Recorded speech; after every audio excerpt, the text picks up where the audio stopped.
Durante el nazismo se llevaron a cabo actos impensables y violentos, con el fin de erradicar a determinados grupos de la sociedad. A este proceso se le llama deshumanización.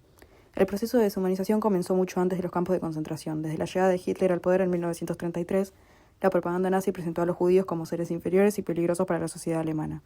En afiches y publicaciones como Der Strummer se los representaba con rasgos exagerados y caricaturescos, comparándolos con parásitos, ratas o enfermedades que contaminaban a la nación.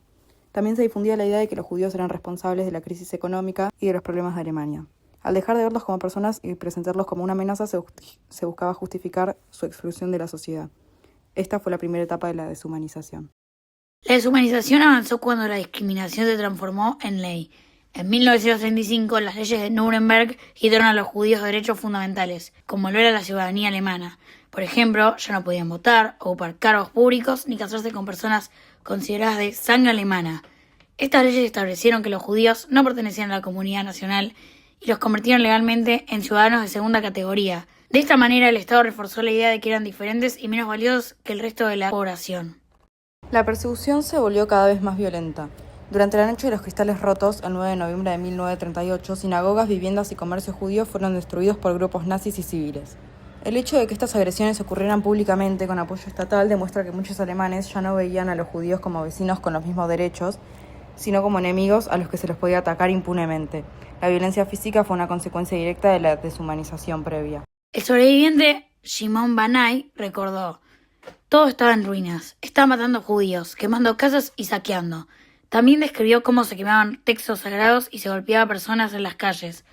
Poco a poco los judíos dejaron de ser tratados como seres humanos con dignidad y pasaron a ser víctimas de una violencia que se consideraba aceptable. Entre 1939 y 1941, los judíos fueron obligados a vivir en guetos rodeados por muros o alambrados. Allí sufrían hacinamiento, hambre y enfermedades. Por ejemplo, varias familias debían compartir una misma vivienda y las raciones de comida eran insuficientes para sobrevivir.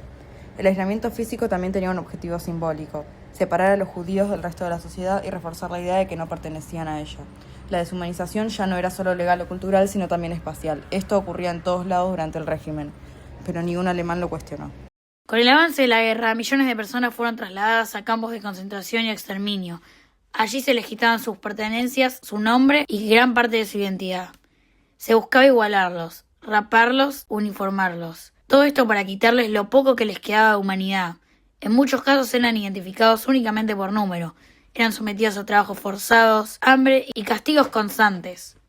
La deshumanización se alcanzó su punto máximo cuando la llamada solución final convirtió a seres humanos en objetivos de una política de exterminio sistemático. El escritor y sobreviviente Primo Levi explicó que los campos buscaban transformar a las personas en objetos obedientes y sin identidad. Por eso, acciones aparentemente simples como lavarse la cara, cuidar los zapatos o mantener la higiene tenían un significado profundo. Eran formas de resistir la deshumanización y conservar la propia dignidad. Como señaló Levi, mantener esos hábitos era una manera de seguir siendo humano en un sistema diseñado para destruir toda humanidad.